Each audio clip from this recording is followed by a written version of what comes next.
Hello बच्चों, नमस्कार। I welcome you all on this incredible platform of chemistry with Naushad sir. I hope each and every one is absolutely well. हमने previous lecture में कुछ बातें किया था।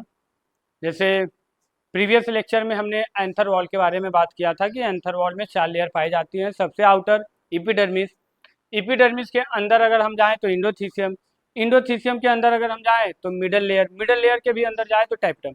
और उन सब के बारे में हमने डिटेल में देखा था कि उनका फंक्शन क्या होता है, कौन एक सेल का बना होता है, कौन 1 से 3 सेल का होता है, कौन नरिशमेंट करता है डेवलपिंग पॉलन ग्रेन को, कौन एंथर को डेहिसेंस करने में मदद करता है।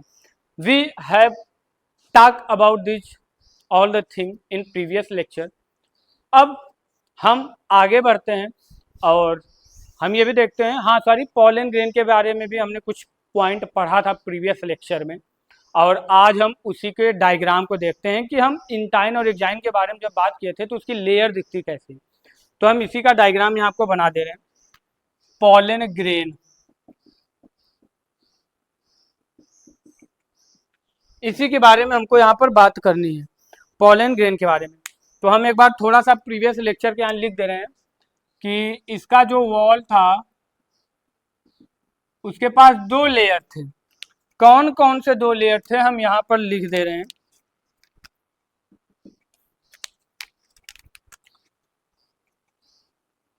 जो आउटर लेयर था और एक इनर लेयर था।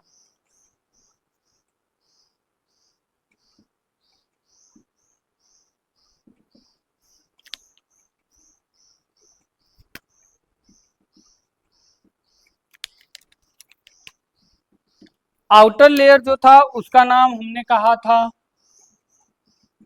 एक्जाइन होता है, और जो इनर लेयर था उसका नाम हमने बोला था इंटाइन होता है।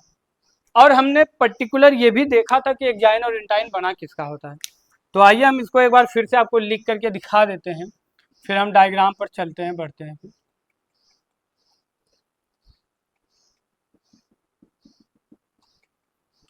इंटाइन और एक्जाइन के बारे में हम आपको दिखा दे रहे हैं कि एक्जाइन जो होता है इसको हम बोलते हैं आउटर लेयर है, इंटाइन जो होता है इसको हम बोलते हैं इनर लेयर है।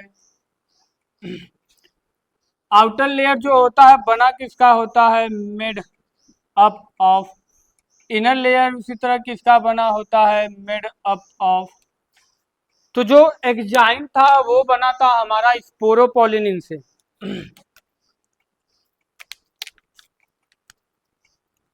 स्पोरोपोलिनिन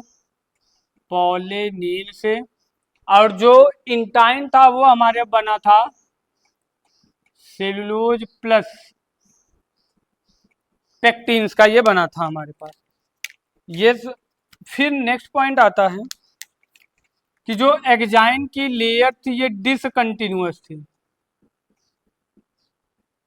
और जो इंटाइन की लेयर थी ये वाली कंटिन्यूअस थी। हमने प्रीवियस लेक्चर में इतना कुछ बात किया था। शायद हाँ, एक पॉइंट और बात किया था हमने कि जो एक्जाइन होता है ये हार्ड होता है, और जो इंटाइन होता है ये पतला होता है यानी थिन होता है, और ये फ्लेक्सिबल होता है। इतना कुछ हमने प्रीवियस लेक्चर में बात कर लिया था। तो आज हम इसके डायग्राम को देखते हैं कि पॉलन ग्रेन का डायग्राम दिखता कैसे है। तो आइए हम यहाँ पर आपको डायग्राम बना के ये सब कुछ लेबल करके दिखा देते हैं।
ये जो बन रहा है ये एग्जाइन इसी को बोलते हैं।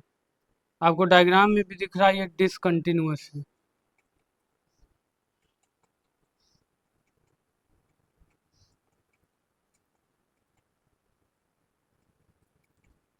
तो ये है पॉलन ग्रेन का एक डायग्राम हमारे पास।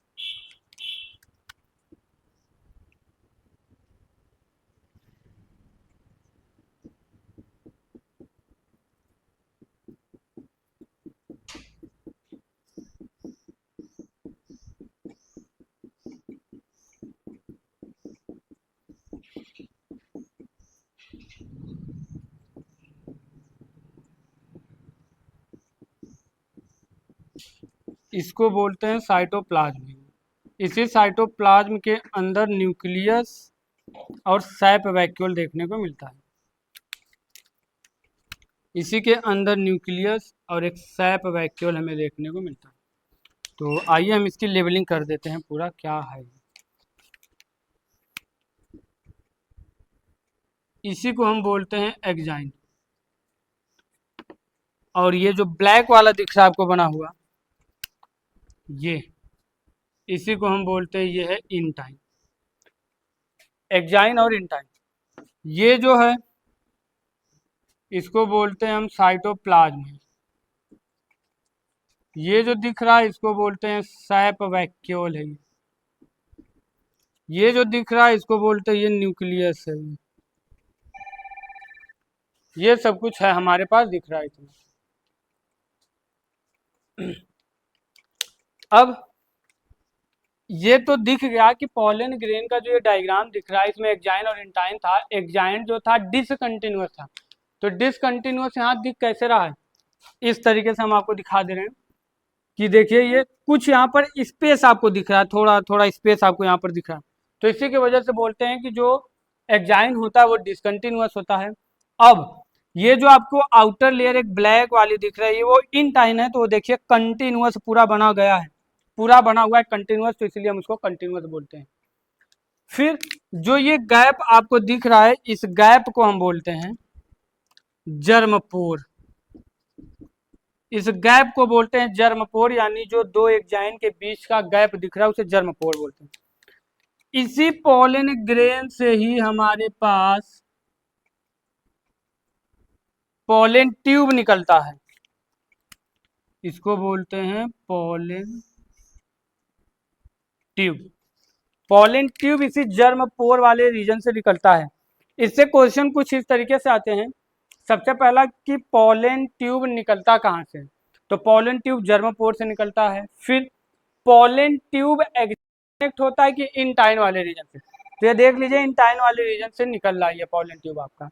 ठीक, तो ये है हमारे पास कुछ डायग्राम, कुछ डायग्राम हमारे पास ये पॉलन ग्रेन के बारे में है। पॉलन ग्रेन का ये डायग्राम हमारे पास दिख रहा है। एग्जाइन है, इंटाइन है, पॉलन ट्यूब कहाँ से निकल रहा है, हम यहाँ कहे तो लिख देते हैं कि जो पॉलन ट्यूब होता है ये इंटाइन से निकलता है, इंटाइन से निकलता है, इंटाइन की लेयर से निकल रहा है। और जो दो स्पेस दिख रहा है एग्जाइन के बीच यानी जर्मपोर, वहीं से पॉलन ट्यूब हमारा निकलता हुआ दिख रहा है। तो ये था हमारे पास कुछ एग्जाइन और इंटाइन के बारे में। एग्जाइन डिसकंटिन्यूअस था, डिसकंटिन्यूअस आपको दिख गया। इंटाइन कंटिन्यूअस था, कंटिन्यूअस लेयर हमने बना के आपको दिखा दिया है। अब बात आती है स्पोरोपोलिनिन की, कि ये जो एग्जाइन स्पोरोपोलिनिन का बना है ये है क्या। स्पोरोपोलिनिन सीड में होता है, तो इसके वजह से जो सीड होते हैं कई सालों या कई महीनों तक हम उसे प्रिजर्व करके रखते हैं। जैसे एनिमल्स का जो फॉसिल्स होता है यानी कंकाल होता है हम उसे प्रिजर्व करके रखते हैं, उसी तरीके से जो सीड होते हैं कुछ सीड को हम स्टोर करके रखते हैं। तो वो स्टोर जब करके सीड को रखते हैं तो प्रोबेबिलिटी तो ये भी हो सकती है कि सीड खराब भी हो सकती है। तो जो स्पोर सीड में स्पोरोपोलिनिन पाई जाती है, स्पोरोपोलिनिन क्या होता है, बहुत हार्ड होता है ये। इसको कितना भी ज़्यादा टेम्परेचर या कितना भी कम टेम्परेचर आप दे देंगे ये टॉलरेट आसानी से कर जाता है। और इसी की वजह से जो सीड होती है वो कई सालों तक सर्वाइव आसानी से करती है। हमारे बुक में दिया हुआ है, लास्ट में जब हम पढ़ा देंगे तो बताएंगे। एक डेड पाम का दिया हुआ है, एक लैक्टिफेरस का सीड का नाम दिया हुआ है। कितने साल पुराने हैं, उन सबों को स्टोर करके रखा गया है कि फ्यूचर के लिए, कि अगर इनकी सीड नहीं मिलती है या इनके पौधे खराब हो जाते हैं तो हम फिर से इन्हें ग्रो करवा सकें। तो ये था हमारे पास इसका पॉलिन ग्रेन का diagram.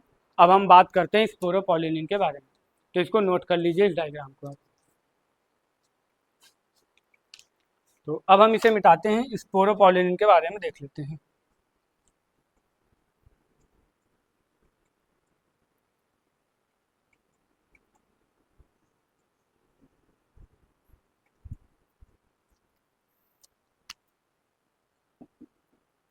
स्पोरोपॉलिनिन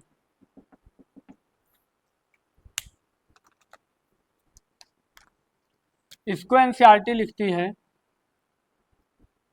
most resistant organic compound known till date.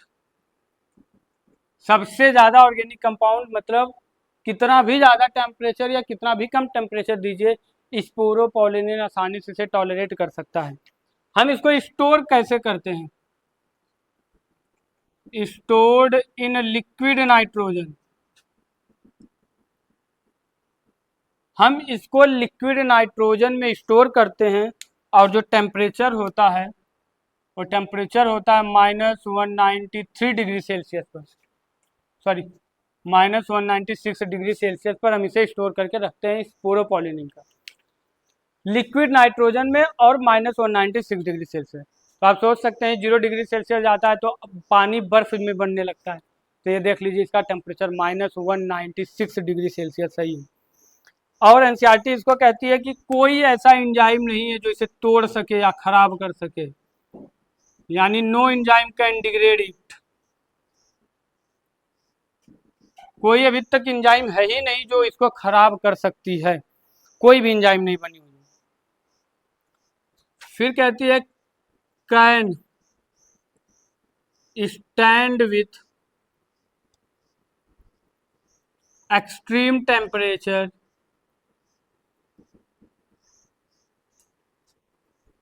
Alkali and humidity.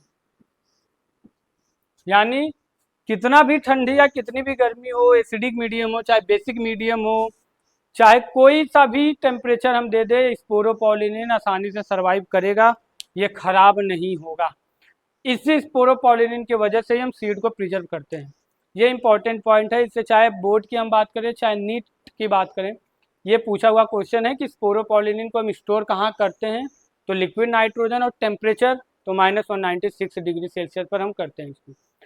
ये इंपॉर्टेंट पॉइंट है स्पोरोपॉलिनिन के बारे में, इसी की वजह से हम सीड को बचा करके रखते हैं। फिर बात आती है जर्म पोर के बारे में।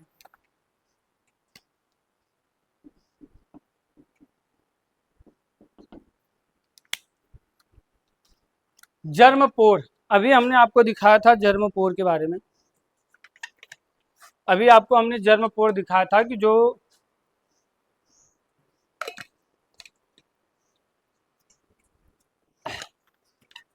एक्जाइन की डिसकंटिन्यूअस लेयर थी वहीं पर जर्म पोर था। तो हम यहाँ लिख दे रहे हैं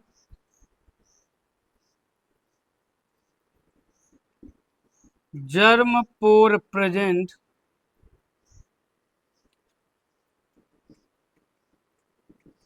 इन between exine where sporopollenin is absent. यानी जो एक्जाइन के दो लेयर की बीच की जो छोटी छोटी जगह थी उसी को बोल रहे थे जर्म पोर, और जर्म पोर वाले रीजन पर स्पोरोपॉलिनिन नहीं पाया जाता है, यानी स्पोरोपॉलिनिन जो होता है वो एब्सेंट होता है। और ये भी मैं वहीं पर दिखा दिया था डायग्राम में ही कि पोलन ट्यूब कहाँ से वो निकल रहा था, जर्म पोर से तो निकल ही रहा था, और वो इंटाइन वाले रीजन से आ रहा था, इंटाइन अराइज। यानी जो जर्म पोर था उसके बीच में से जो इंटाइन वाली लेयर थी वहां से पोलन ट्यूब निकल रहा था। या लिख सकते हैं इसको, इस तरह भी लिख सकते हैं कि कम्स आउट थ्रू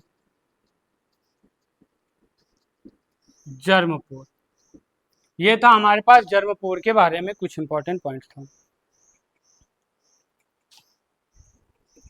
फिर हम लिख दें कि pollen grains can be preserve as fossils. Fossils के रूप में हम पोलन ग्रेन को प्रिजर्व कर सकते हैं। कैसे कर सकते हैं अभी हमने बताया, ड्यू टू प्रेजेंट ऑफ, या लिख सकते हैं इस तरीके से, इन द प्रेजेंस ऑफ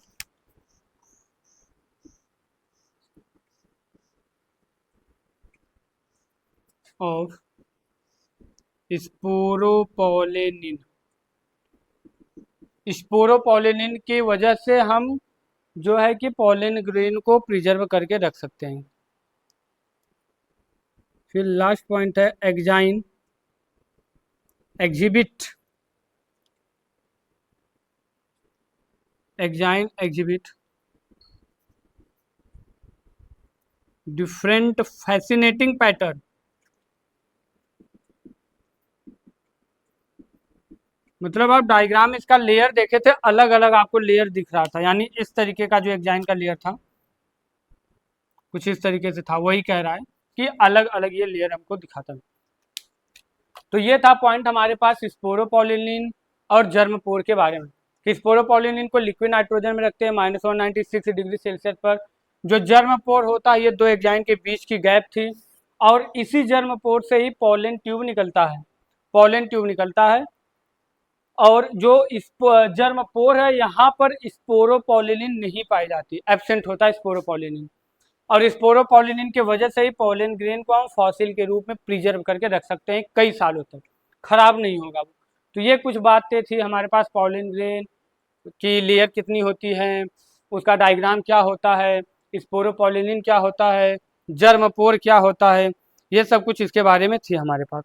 तो आई होप लेक्चर अच्छा लगा होगा। अगर अच्छा लगा होगा तो लाइक, सब्सक्राइब और कमेंट जरूर करिएगा, बताइएगा आपको लेक्चर कैसा लगा। फिर आज के लिए इतना रहने देते हैं, हम फिर मिलते हैं आपसे नेक्स्ट लेक्चर में। तब तक के लिए थैंक यू।